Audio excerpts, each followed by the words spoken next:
Hey guys, it's another video lesson. We're going to be starting chapter 22 today. Now would be a good time, again if you haven't already done so, to take out a notebook or binder, something with paper that you can use to take notes, and a writing utensil, pen or pencil, whatever you usually use to take notes with. Your heading, the chapter heading, is The World at War.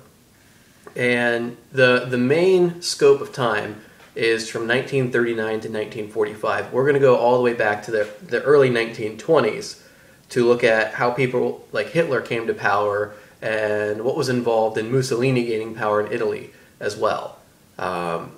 Something interesting before we get into the notes, if you'd like to read on page 511, it actually gives the radio broadcast that was interrupted for the announcement that the Japanese were attacking Pearl Harbor. It was a football game, and the announcer was giving a play-by-play, and then it got cut off for the radio announcement of the attack on Pearl Harbor. Kind of cool to see the actual transcript. So if you're interested in seeing that, it's on page 511 in your textbook. Alright, so The World at War is your heading for the chapter. And your subheading, the first subheading, is A Time of Tyrants. And the first person we're going to talk about is Adolf Hitler. Adolf Hitler, very interesting. He tried to overthrow the government in Munich in 1923, and it failed. And he was put in jail. He had to serve a jail time. And during his sentence in jail that he was serving, he was pretty angry about his imprisonment and how people didn't accept him and what he wanted and his vision for the government. And during that time in jail, he wrote a book called Mein Kampf, which means My Struggle. And he basically, in the book, Mein Kampf, he talks about everything that's causing the problems in the world. Like, he wants to get rid of the League of Nations. He wants to get rid of minorities, particularly the Jewish people in Germany. He saw them as dragging the government down. And he wanted to establish a super race, or the Übermann, as Nietzsche called him in his book. And Hitler took that concept from Nietzsche. But anyway, he wanted to get rid of minorities, overthrow the government, get out of the League of Nations, and establish the Third Reich, which was his idea for the government, which he claimed would last 1,000 years. Now, that fell very far short of his prediction, but that was his vision for the government. So he gets out of prison, and he starts working with the National Socialist Party, which is where we get the term Nazi. So you'll hear people say that Nazism is very far right-wing, which is not true in any way, shape, or form. Socialism is a very politically left idea, and the Nazi Party is the National Socialist Party. So Nazism isn't a far-right political idea. You'll hear a lot of professors say that, you'll see a lot of articles written on it, but there's really no proof to substantiate that. And if you actually look at the politics of Nazism, it's a very far-left movement. But anyway, Adolf Hitler gets involved with the Nazi Party and uses them as his platform to launch himself into politics. Well, in 1933, so 10 years after he was imprisoned for trying to overthrow the government, 1933, Hitler gets elected into power. And he becomes the chancellor in Germany, and he very quickly transitions it from a democratic office to getting people to vote him as the supreme authority. They actually voted on this, so it wasn't like he just decided he's going to seize power. He started a very strong propaganda campaign to get people on board with his ideas to the point where they voted him into an authoritarian position. But anyway, when Hitler came to power, he tried at first to operate very cautiously, under the radar. And eventually you're going to see, once he feels like he's gotten enough power, enough popular backing from the people, and enough military implements built up, like tanks and airplanes and submarines and ships, he's going to stop trying to be covert, and he's just going to come right out and attack places. But that's our overview of Hitler. Then we're going to see how he continues to develop Germany into a war machine. But what you just need to know is he tried a coup, like an overthrow of the government, in 1923 that failed.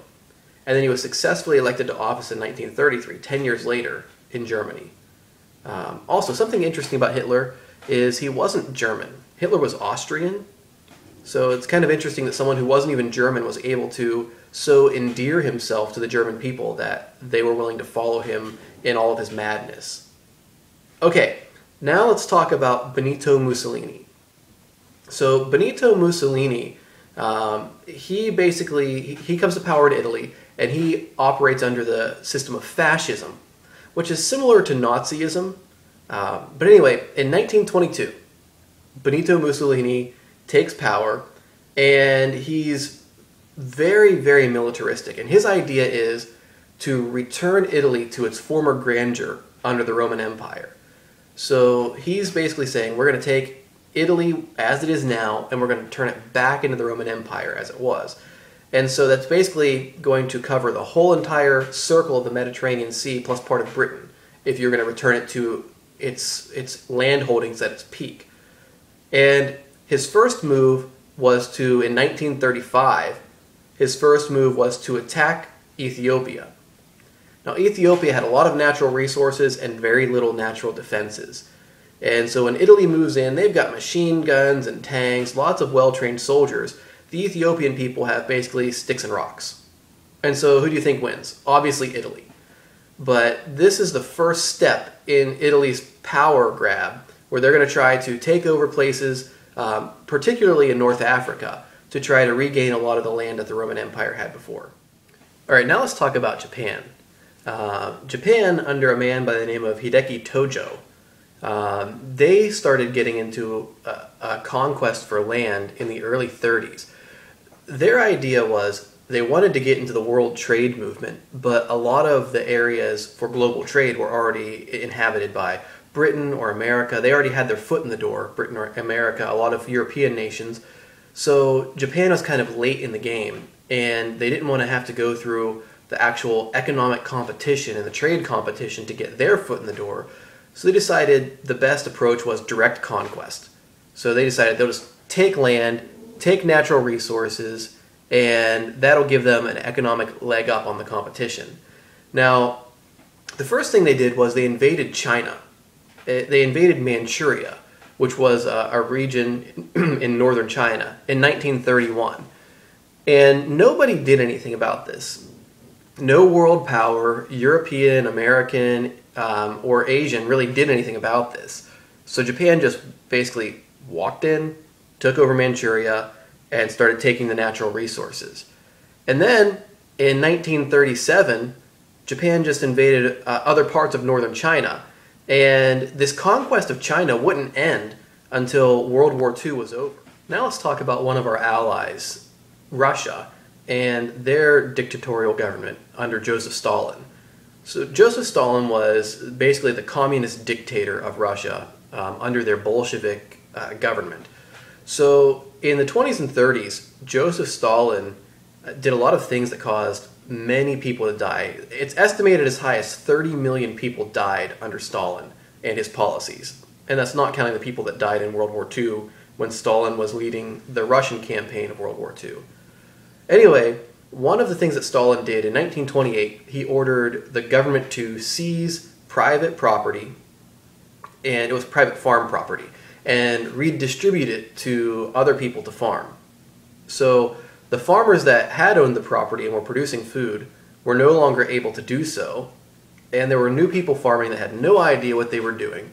And the result was massive food shortages in which around 10 million people starved to death. Another thing he did was he sent political adversaries, people that disagreed with his style of government, anyone that was outspoken against him, he would send them to a forced labor camp in Siberia. And around 10 million more people died under Stalin in the forced labor camps. Stalin's viewpoint of this is a quote from Stalin. He says, "A single death is a tragedy. A million deaths is a statistic." So he's basically saying that with all these people dying, it's a statistic. But, if you see one person die, you feel bad about that. But me, a million people dying, it's a statistic. So now we're going to move on to the coming of the war. But this gives you a viewpoint of the people that were involved, that were the dictators of these countries, of Italy, Germany, and Japan, which formed the Axis, and then of Russia, who was one of our allies. Now we're going to talk about the coming of war, which is your next subheading. So I'll give you a minute to write that down. The coming of war. And we're going to look at how Hitler and his land grabs lead to World War II. So Hitler wasn't a great diplomat. He wasn't very great at foreign affairs. He was good at politics. And I don't know if you remember the difference or not, but politics involves government within a country. Diplomacy involves the interactions between two different national governments or more. National governments, two or more. So when Hitler was dealing with other countries, he wasn't all that great at it. But when he was dealing with people within his own country, he was very good at that. He was very powerful, very persuasive. Now, what ends up leading to World War II is Hitler basically kept trying to expand, and give the German people what he called living space. The first thing he did that was a violation of the Treaty of Versailles happened in 1936. And Hitler takes German troops into the Rhineland, which is it's a German area, and it's close to France, but it, according to the Treaty of Versailles, was supposed to remain demilitarized. There weren't supposed to be any soldiers, any tanks, any kind of weaponry in there at all. And he just starts moving soldiers in. He's quietly building his army up. And he waits until 1938 to make a very bold move. In 1938, Hitler, who was Austrian, remember, he basically moves all his troops that he had stationed by Austria into Austria and unites Austria and Germany. Now, he claims that this was a voluntary move on the Austrians' part. They wanted this. However, they didn't. He just rolled on in, and Europe sat there. All the countries in Europe watched him do this. They watched him militarize the Rhineland, and then 2 years later, they watch as he rolls into Austria. And really, no one else, aside from Winston Churchill, is saying much of anything. Now, Winston Churchill is not Prime Minister of England yet. We're going to get there. But he's just a politician right now, and he's not a very powerful one at that. And in Britain, he's the only guy really shouting that we need to watch out for the Nazis. We need to watch out for Germany. They're making some bold moves, and I think they're going to be a problem. Everyone else is basically just watching and saying, so they took some land. Big deal. It doesn't affect us. Now, another thing that Germany does is they decide they want to move into part of Czechoslovakia. So they do this.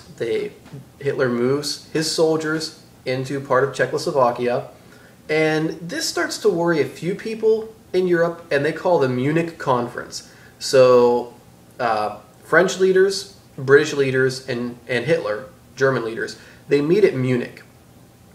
And Hitler says, okay, just give me this part of Czechoslovakia that I'm occupying. It's all I want. I want no more land.